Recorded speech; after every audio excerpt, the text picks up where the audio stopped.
CM Bhupesh Baghel ने दी बड़ी सौगात। नगरीय निकायों में विकास कार्यों के लिए 1000 करोड़ रुपए देने की घोषणा। प्रदेश के कई शहरों की बदलेगी सूरत।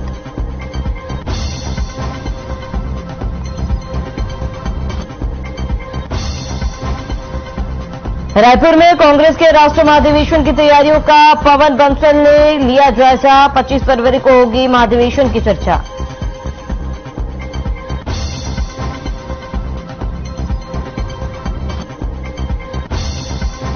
रायपुर में स्वास्थ्य मंत्री टीएस सिंहदेव ने जिला आयुर्वेद चिकित्सालय और यूपीएचसी का किया निरीक्षण। दवाइयों की उपलब्धि, एक्सपायरी डेट की जानकारी ली।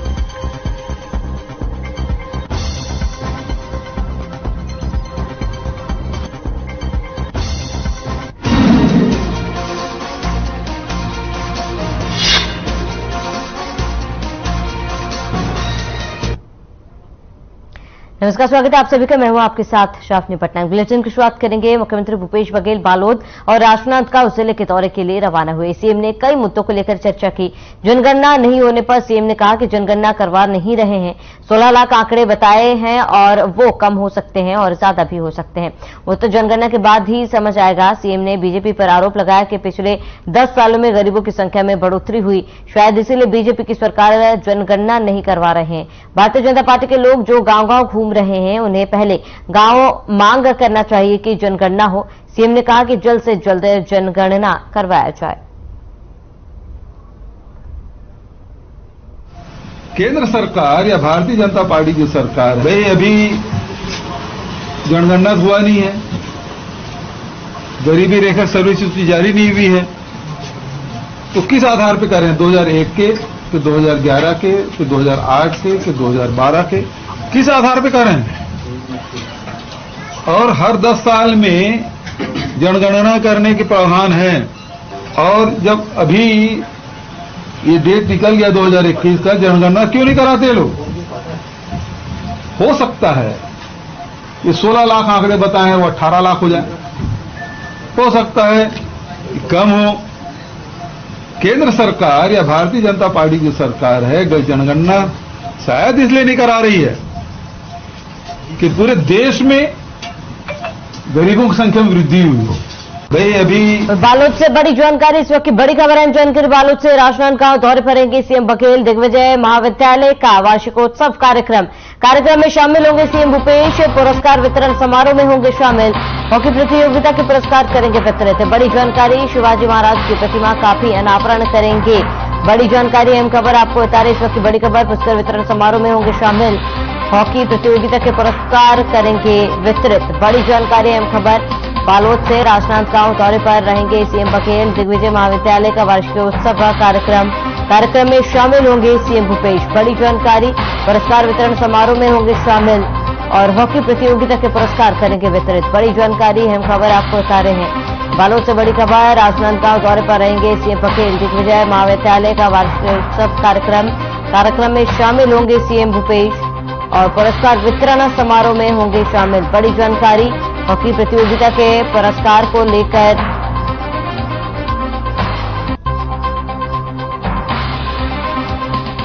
तो बीजापुर विधायक पर बड़ा और गंभीर आरोप लगा है। बता दें, पूर्व युवा आयोग के सदस्य अजय सिंह और बीजेपी के जिला उपाध्यक्ष लव कुमार रायटू ने कहा है कि चुनाव के पहले विधायक विक्रम साहा मंडावी मेरी हत्या करवा सकते हैं। उन्होंने कहा कि विधायक विक्रम मंडावी का नक्सलियों के साथ सांठगांठ है। विधायक नक्सलियों के संगम सदस्यों से लगातार बात करते हैं। उन्होंने कहा कि पुलिस मुख्यालय से सुरक्षा देने का आदेश जारी होने के बावजूद उन्हें सुरक्षा नहीं दिया जा रहा है।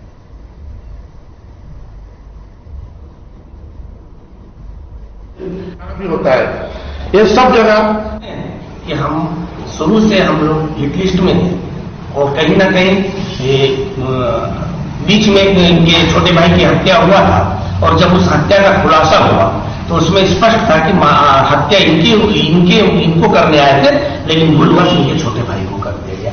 इतनी सारी जानकारी पुलिस को होने के बाद भी पुलिस के द्वारा सुरक्षा व्यवस्था में खिलवाड़ करना कहीं ना कहीं विधायक के दबाव में, विधायक विक्रम जी के दबाव में लव कुमार रायडू के साथ खिलवाड़ किया जा रहा है। और भविष्य में मेरे साथ या मेरे परिवार के किसी भी सदस्य के साथ किसी भी प्रकार की घटना घटित होती है तो इसके लिए पूर्ण रूप से विधायक बीजापुर विक्रम साहा मंडावी और वर्तमान पुलिस का प्रशासन जो भी जिम्मेदार होगा वो जिम्मेदार होंगे। भी होता है, ये सब जगह वहां पर सामान पहुंचाने का भी काम विश्वम सामुंडा जी करते हैं। और कहीं ना कहीं अगर मेरे ऊपर कोई घटना घटता है तो ये क्षेत्र विधायक का ही पूरा हाथ है और उनके दबाव में पुलिस अधीक्षक बीजापुर के द्वारा भी मुझे सुरक्षा नहीं दिया जा रही। हाँ, बिल्कुल रखता हूं, चुनाव से पहले हो सकता है, क्योंकि विधायक। तो सहायक शिक्षकों का प्रदर्शन जारी है। अपनी मांगों को लेकर हड़ताल पर सहायक शिक्षक क्रमिक हड़ताल पर प्रदेश भर के सहायक शिक्षक प्रदर्शन कर रहे हैं। प्रदर्शन का 10वां दिन आज और राजनांदगांव के जिले के सहायक शिक्षक प्रदर्शन करेंगे। वेतन विसंगति को दूर करने की मांग की जा रही है। मांग को लेकर सहायक शिक्षक प्रदर्शन कर रहे हैं। अलग अलग जिलों में प्रदर्शन किया जा रहा है। बड़ी जानकारी आपको इस वक्त की बता रहे, इस वक्त की बड़ी खबर, अहम जानकारी। सहायक शिक्षकों का प्रदर्शन लगातार जारी है। अपनी मांगों को लेकर हड़ताल पर सहायक शिक्षक और क्रमिक हड़ताल कर रहे प्रदेश भर के सहायक शिक्षक। प्रदर्शन का 10वां दिन। बड़ी जानकारी, राजनांदगांव जिले के सहायक शिक्षक का प्रदर्शन, इस वक्त की बड़ी खबर, अहम जानकारी। सहायक शिक्षकों का प्रदर्शन लगातार जारी है। अपनी मांगों को लेकर हड़ताल पर सहायक शिक्षक और क्रमिक हड़ताल पर रहे प्रदेश भर के सहायक शिक्षक।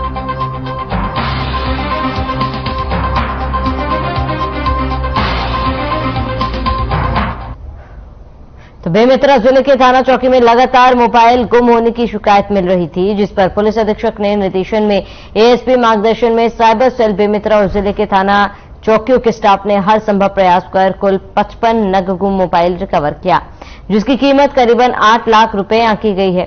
मोबाइल स्वामियों को पुलिस अधीक्षक कार्यालय में पुलिस अधीक्षक ने वितरण किया है। इस अवसर पर डीएसपी राजेश कुमार झा, डीएसपी कमल नारायण शर्मा एवं अन्य स्टाफ उपस्थित रहे।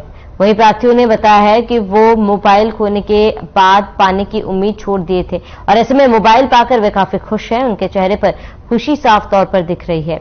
मोबाइल स्वामियों ने पुलिस विभाग के प्रति आभार व्यक्त कर धन्यवाद किया।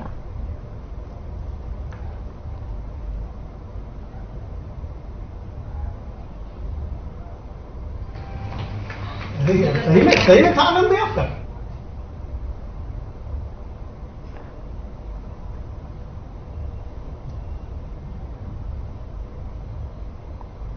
तो लोगों ने पुलिस विभाग को धन्यवाद किया है और पुलिस विभाग का आभार व्यक्त किया, क्योंकि गुम मोबाइल के मिलने की खुशी जो है लोगों के चेहरे पर साफ तौर पर देखी जा रही थी, क्योंकि लोगों ने उम्मीद छोड़ दी थी कि उनको उनका फोन वापस मिलेगा और ऐसे में लोगों में वो खुशी थी, जिसकी वजह से पुलिस विभाग को उन्होंने आभार व्यक्त किया है।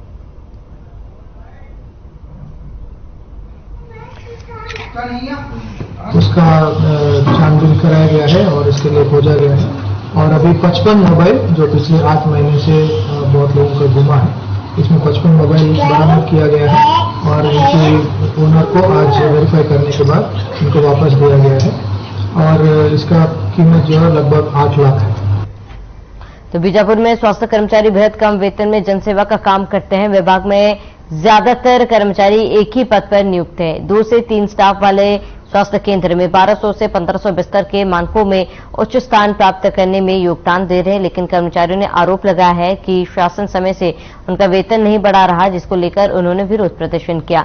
वहीं अपनी से 24 मांगों को लेकर 1 दिवसीय धरना प्रदर्शन करते हुए राज्यपाल के नाम ज्ञापन सौंपा।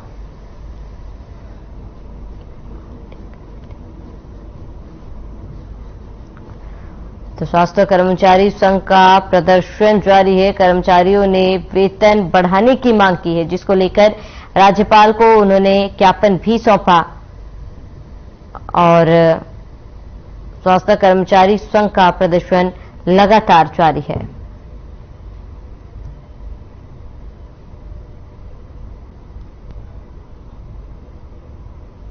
सर, क्या है मामला ये है, अब छत्तीसगढ़ प्रदेश स्वास्थ्य कर्मचारी संघ द्वारा हमारी केंद्रीय वेतन विसंगति को लेकर के जब कांग्रेस सरकार थी उस समय भी हम समय समय पर हम शासन के सामने धरना, हड़ताल, ये सारी चीजों के माध्यम से ध्यान आकर्षण कराने भी आए हैं। और आज क्या हम कलेक्टर साहब को आज हम हमारी छत्तीसगढ़ प्रदेश स्वास्थ्य कर्मचारी प्रांतीय अध्यक्ष प्रांत के आह्वान पर आज कलेक्टर महोदय को 1 दिवसीय धरना को लेकर के मुख्यमंत्री के नाम से कलेक्टर साहब को ज्ञापन सौंपने आए हैं।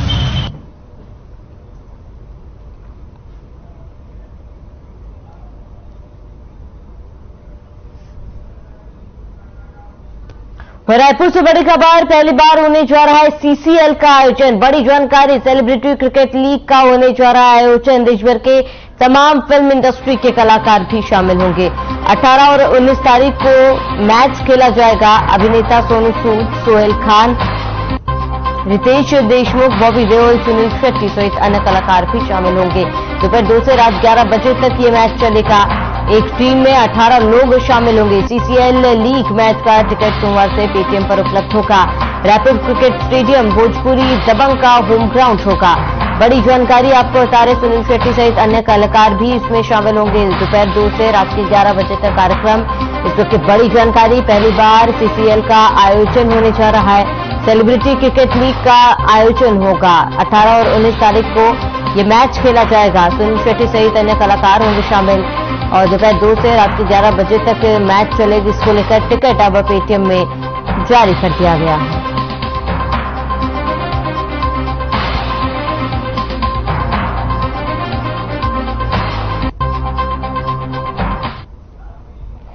केसीजी के खैरागढ़ में आंगनबाड़ी कार्यकर्ताओं सहायिकाओं ने नियमितीकरण सहित 6 सूत्रीय मांगों को लेकर शहर में रैली निकालकर कलेक्ट्रेट का घेराव किया। रैली में आंगनबाड़ी कार्यकर्ता सहायिकाओं ने बड़ी संख्या में हिस्सा लिया और अपनी मांगों को लेकर जमकर नारेबाजी की। घेराव के दौरान प्रशासन ने गेट बंद करवा दिया था। कलेक्टर के बाहर ही नारेबाजी कर रही आंगनबाड़ी कार्यकर्ताओं सहायिकाओं का ज्ञापन लेने कलेक्टर ने डिप्टी कलेक्टर को भेजा, लेकिन कार्यकर्ताओं सहायिकाओं ने उन्हें ज्ञापन देने से मना करते हुए कलेक्टर को ही ज्ञापन देने की मांग पर अड़े रहे और इस दौरान कलेक्टर की अनुमति के बाद प्रतिनिधिमंडल कलेक्टर से मिला और ज्ञापन सौंपा।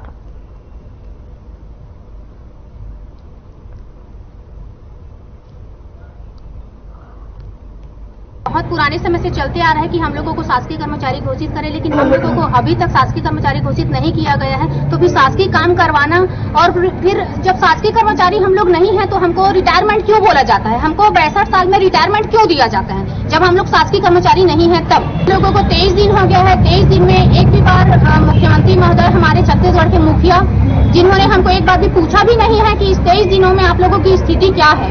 उनको नहीं पता कि इतनी महंगाई में 6,500 और 3,500 में आंगनबाड़ी कार्यकर्ताएं सहायिकाएं अपना घर कैसे चलाएंगी।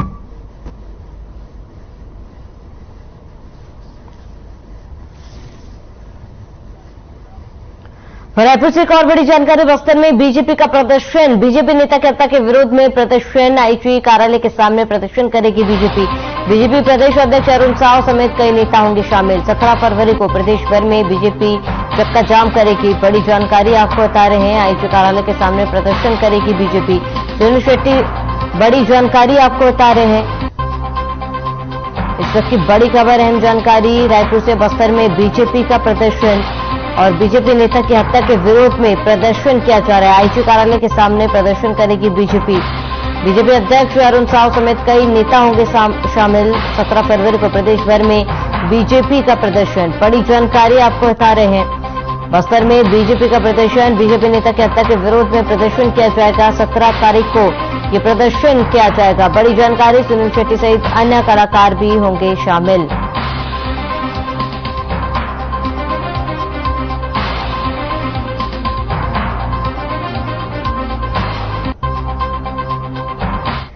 तो भारत को हिंदू राष्ट्र बनाने के लिए संत पदयात्रा करेंगे। बड़ी जानकारी आपको बता दें, 4 स्थानों से एक साथ 18 फरवरी से शुरू होगी यात्रा। 19 मार्च को रायपुर में धर्मसभा के जरिए समापन होगा। 20 संत करेंगे पदयात्रा का नेतृत्व। 34 जिलों का भ्रमण करते हुए 18 मार्च को रायपुर पहुंचेंगे। प्रतिदिन 20 से 25 किलोमीटर चलेंगे संतों की पदयात्रा में महामाया रामानुगंज। बड़ी जानकारी आपको बता रहे हैं, मां चंद्रहासिनी सोगरा आश्रम जशपुर, मां दंतेश्वरी दंतेवाड़ा, मां बमनेश्वरी पाना बरस मोहल्ला से प्रारंभ होगी। बड़ी जानकारी आपको बता रहे हैं, प्रतिदिन 20 से 25 किलोमीटर चलेंगे संत और संतों की पदयात्रा शुरू होगी। भारत को हिंदू राष्ट्र बनाने के लिए संत पदयात्रा करेंगे। 4 स्थानों में एक साथ 18 फरवरी से ये यात्रा शुरू होगी। 20 संत करेंगे पदयात्रा का नेतृत्व।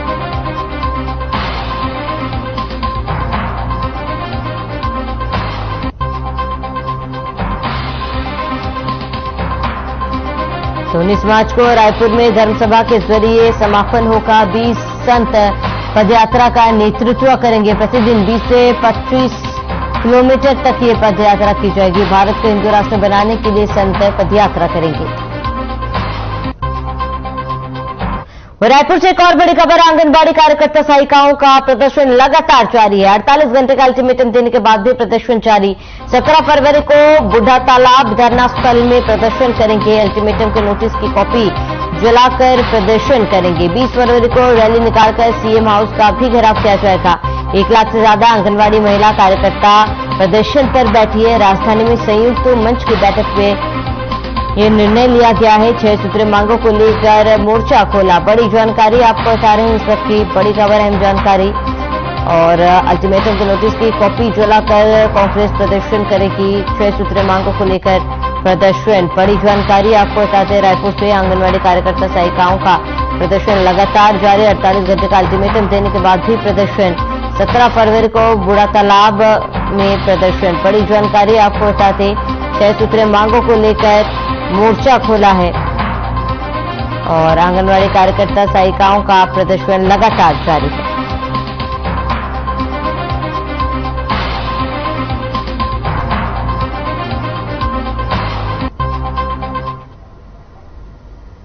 तो भाजपा प्रदेश अध्यक्ष अरुण साव ने सरकार पर जमकर निशाना साधा। उन्होंने कहा कि लोकतंत्र में अलोकतांत्रिक तरीके से इस्तेमाल कर भाजपा कार्यकर्ताओं की हत्या करना कायरता है। सरकार ने इस प्रकार की हरकत कर बता दिया है कि वह विपक्ष से कितनी डरी हुई है। अपने बस्तर से राजनीतिक हिंसा शुरू की है। हम आज वहीं पहुंचकर चुनौती देंगे और कल पूरे छत्तीसगढ़ की जनता इस राजनीतिक हत्याकांड के विरोध में छत्तीसगढ़ जाम रखेगी। भूपेश बघेल जी याद रखें, छत्तीसगढ़ बनने के तुरंत बाद प्रथम 3 वर्ष में कांग्रेस की हत्यारी सरकार को जनता ने 15 वर्ष तक सत्ता से दूर कर दिया। इस समय जनता हमेशा हमेशा के लिए आपको छत्तीसगढ़ से बाहर कर देगी।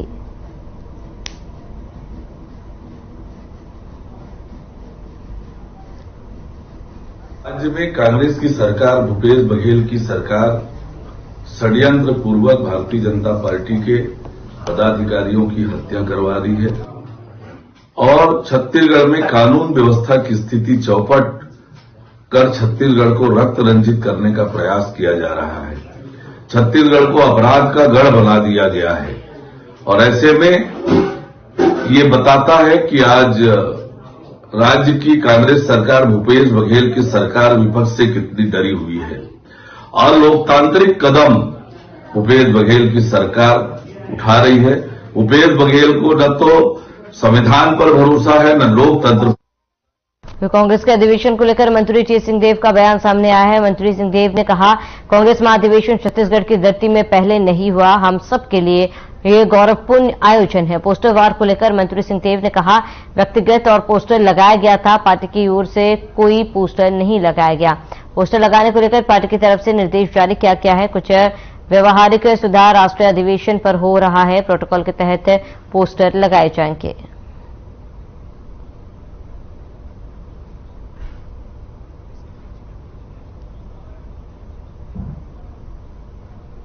दोनों तरफ से देखा जा सकता है। एक ऐसी प्रक्रिया होती है तो स्वाभाविक एक रिएक्शन आता है कि राजनीतिकरण हो रहा है, और दूसरा कि कहीं अगर गड़बड़ियां हैं तो जांच हो या ना हो।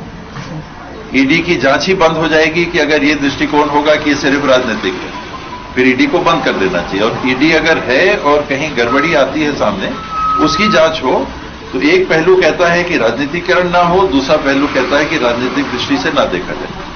इसके बीच में हमको देश की व्यवस्था बनानी है। राजनीतिक उपयोग ईडी का, आईटी का बिल्कुल गलत है। इसके पहले सीबीआई को तोता तक कह दिया था सुप्रीम कोर्ट ने। कोई भी शासन रहे, कोई भी व्यवस्था रहे, वो गलत है। प्रजातंत्र में ऐसी जगह नहीं होनी चाहिए और गड़बड़ियां अगर हैं जो उजागर होती हैं। तो जामुल नगर पालिका परिषद में बीते दिनों 2 बीजेपी पार्षदों ने कांग्रेस का दामन थाम लिया। आपको बताते हैं कि पार्षद रामप्यारी वर्मा और तिलेश्वर देवांगन दोनों ही पार्षद पालिका अध्यक्ष पर खासे नाराज दिखाई दिए। दोनों पार्षदों ने पालिका अध्यक्ष पर अनदेखी करने का आरोप लगाया। बता दें कि दोनों बीजेपी पार्षदों ने कैबिनेट मंत्री गुरु रुद्र कुमार के समक्ष कांग्रेस प्रवेश किया। पार्षद रामप्यारी वर्मा ने कहा है कि 20 से 25 सालों तक बीजेपी पार्टी में कई पदों पर दायित्व निर्वहन करने के बाद भी पालिका अध्यक्ष के अड़ियल रवैये के चलते उन्होंने पार्टी को छोड़ने पर मजबूर होना पड़ा। वहीं पार्षद दिलेश्वर देवांगन ने जामोल पालिका में सत्ता परिवर्तन होते ही पालिका अध्यक्ष बनने का दावा ठोक दिया था।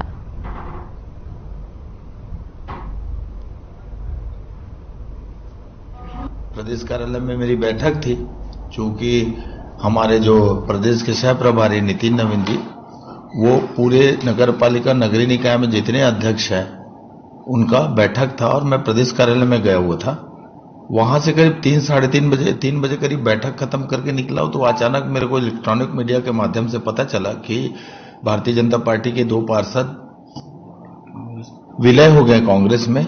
मैं भी अचंभित हुआ और यहां आके जब मैं देखा तो सही में 2 पार्षद कांग्रेस ज्वाइन कर लिए थे। ये पार्टी से कोई गलत पार्टी नहीं था और उसमें मैं बीजेपी से चुनाव भी लड़ा हूं और चुनाव जीता भी हूं और आज भी बीजेपी कोई गलत नहीं है। बीजेपी आज भी मैं उसका साथ देना चाहता हूं, लेकिन फिलहाल अपना पालिका अध्यक्ष हमारा साथ छोड़े, इसीलिए ना पार्टी छोड़ना पड़ा मेरे को। पूरा पालिका में 20 वार्ड है, 20 वार्ड में 19 पार्षद हैं, उसके मिला के 20 है और उसमें से 19 को पूरा छोड़ के अकेले ही शुरू से मतलब घूमना फिरना हम लोग को साथ लेके नहीं चला। बिल्कुल काम ही नहीं हुआ सर, कोई वार्ड में काम नहीं हुआ और खास करके मेरा और राम प्यारे वार्ड में बिल्कुल काम ही नहीं हुआ, इसलिए हम लोग को कांग्रेस में जाना पड़ा। उनके पार्षद नहीं है, पीएचसी सदस्य नहीं है, ऐसा क्यों हुआ? रवैया अभी भी वो झुकना पसंद नहीं कर रहा है। वो बोलता है ऐसा कुछ भी नहीं है, हमेशा जगह जगह ये बोलता है कि भाजपा वाले लोग मेरे को वोट दिए ही नहीं है। तो मैं उनसे पूछना चाहती हूँ ईश्वर सिंह ठाकुर जी से कि 12 वोट किसने दिया? वो नाम बताया उनको, किसने दिया 12 वोट? भारतीय जनता पार्टी ने विश्वास के साथ उसको यहाँ पे अध्यक्ष के रूप में मनोनीत उनका यहाँ पे किए हैं। और हम लोग पुराना, इतने पुराना, वो तो जूनियर है, उनको क्या मालूम पार्टी की रीति नीति क्या है। रायपुर कांग्रेस के 85वें अधिवेशन की तैयारी को लेकर बैठक की गई और बैठक में आयोजन समिति ने पवन बंसल, तारिक अनवर ने तैयारी को जायजा लिया। साथ ही प्रभारी कुमारी स्वैलजा, मुख्यमंत्री भूपेश बघेल, प्रदेश कांग्रेस अध्यक्ष मोहन मरकाम के साथ सभा और कार्यक्रम स्थल का दौरा किया। आपको बता दें अधिवेशन को लेकर 13 समितियां बनाई गई।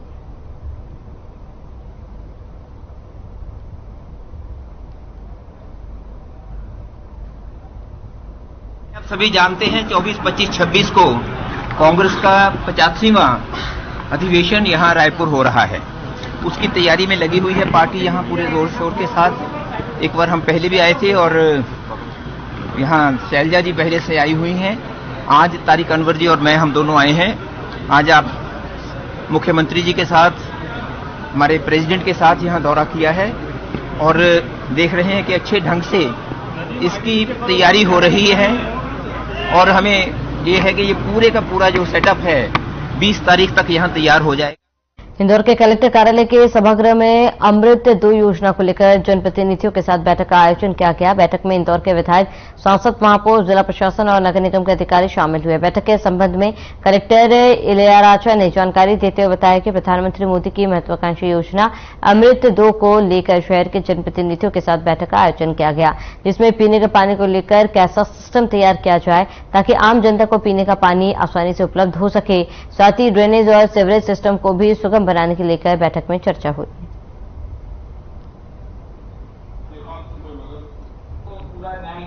शहरी विकास मंत्रालय ने जो अमृत 1 की पहले घोषणा की थी और अब अमृत 2 की माननीय प्रधानमंत्री जी के नेतृत्व में घोषणा हुई है, उसमें केंद्र सरकार, राज्य सरकार, नगर निगम मिलकर पानी और ड्रेनेज 2 कंपोनेंट है और तीसरा इस बार तालाब को लिया गया है।